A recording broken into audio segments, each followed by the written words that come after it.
अस्सलाम वालेकुम। सब कैसे हैं गाइस? उम्मीद करती हूँ सब खैरियत से होंगे।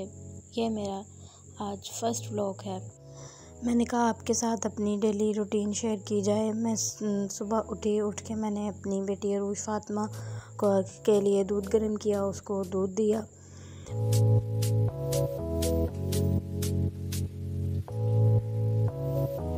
मैंने अपनी बेटी अरूज फ़ातिमा को दूध दिया। उसके बाद मैंने कहा कि चले नाश्ते के लिए आटा गूंद दिया जाए। फिर मैंने आटा गूंद के तो अपने कमरे में आई। आकर मैंने देखा तो काफ़ी मैस हुआ था। मैंने कहा चलें कमरे को क्लीन किया जाए। तो मैंने सारी सफाई वगैरह की, चादर वगैरह बेड की चेंज करके तो अच्छे से अपना कमरा वगैरह सारा क्लीन किया। उसके बाद मैंने कहा चलें आज अरूज फ़ातिमा को कपड़े चेंज करवा दूँ। उसके कपड़े प्रेस करने लग गई, उसके दादों से नहला रही थी। उनको कपड़े दे के फिर मैंने कहा कि अरूज फ़ातिमा के बाबा के कपड़े प्रेस कर लेती हूँ। तो मैंने उनके बाबा के कपड़े प्रेस करने लग गई।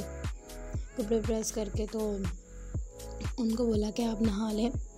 वो नहा कर फ्रेश हो गए। तो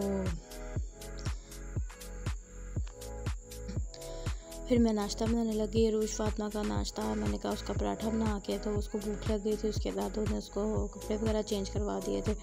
फिर मैं उसका नाश्ता रेडी करने लग गई। उसके लिए पराठा बनाया मैंने, चौरस पराठा बना के। तो मैंने अंडा वगैरह बनाया क्योंकि वो अंडा खाती है सुबह को।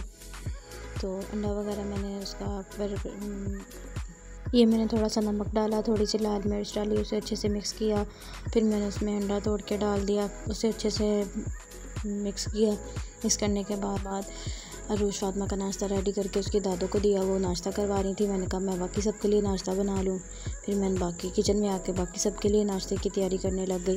मैं अपने ब्लॉग को एंड करती हूँ। मिलती हूँ आपसे अगले ब्लॉग में।